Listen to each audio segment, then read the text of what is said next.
Persistence. Nothing in the world can take the place of persistence. Talent will not. There is nothing more common than unsuccessful men and women with talent. Genius will not. Unrewarded genius is almost a proverb. Education will not. The world is full of educated derelicts. Persistence and determination alone are omnipotent. This is a quote, modified slightly by me, by Mr. Calvin Coolidge. What this quote tells us is that we have to be determined. We have to have a certain amount of persistence when we set goals in order to achieve those goals. It doesn't matter how talented you are. It doesn't matter how smart you are. It doesn't matter if you are a genius. I don't care. If you quit, you cannot achieve. If you quit before you reach your goals, that is the only way that you will fail. There are numerous examples throughout our history, the history of mankind, the history of man in America, that shows you people who have persisted through obstacles, through many obstacles, in order to achieve their final goal.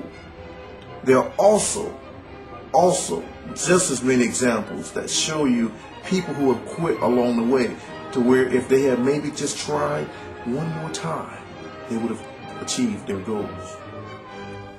Now, if you would just indulge me for just a couple of more minutes, let me share with you my own story of persistence. I was a plebe, a first year freshman cadet at the United States Military Academy at West Point. During my time there in 1986, I had to pass a swimming class. And this was a requirement for all of the cadets. You had to pass a swimming class in order to even be considered, to remain at West Point, much less to graduate in 4 years. Well, I thought I was a good swimmer. And I remember they took us all to this great big pool room where we were allowed to demonstrate our skills in swimming. And we all lined up on the edge of the pool. And someone blew the whistle and we jumped in and we were supposed to swim across the pool, halfway across the pool, and then swim back. Well, I jumped in thinking I could swim. I've had my head down, I'm stroking, I'm going fast as I can. And I look up on the side and one of the instructors is pointing at me and telling me, come to the edge of the pool, son, come to the edge of the pool. I'm thinking to myself, what in the world? I thought I was doing pretty good. And when I looked up, I realized that I hadn't made it halfway across the pool yet, and everyone else was on their way back.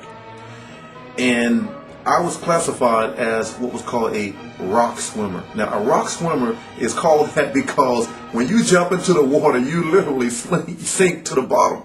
And that is what was happening to me. I did not realize I could not swim. I grew up in Miami, Florida. I went to the pool all the time. I used to know how to swim. Now I could not swim. And for the type of swimming that we were going to learn in this particular class, you really needed to know how to swim. I was petrified. I did not want to get kicked out of West Point. It took too much to get in there. I did not want to get kicked out of West Point because I could not swim. So I dedicated myself. I talked to my instructor, one of the only instructors whose name that I still remember. His name was Mr. Forbes, and he taught rock swimming. He's the only one who I remember.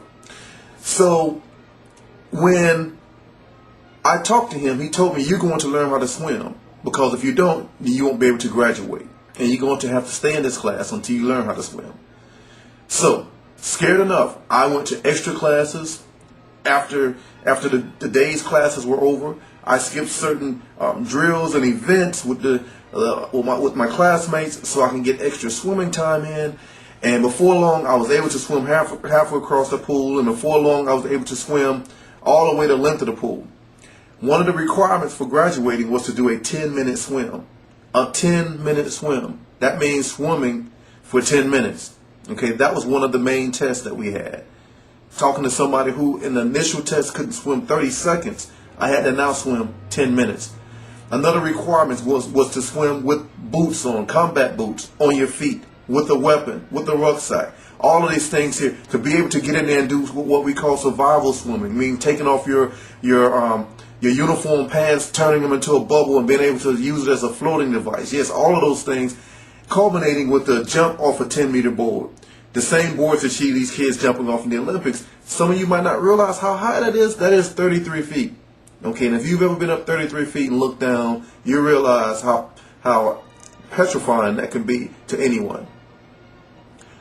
I stayed with it.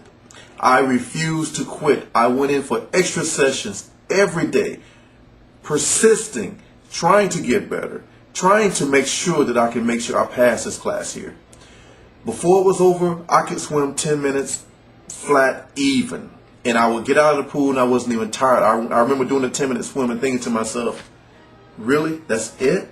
That wasn't bad at all. I did all of the combat swimming stuff, and at the end, I jumped off that 10-meter board and landed in the pool, and I threw my hands up, straight up. And I was like, yes, I did it. Persistence. If you stick with it, you can achieve your goals. If you quit, you won't. That's the lesson for today. Thank you for listening. I'm Walter K. Williams. Have a great day.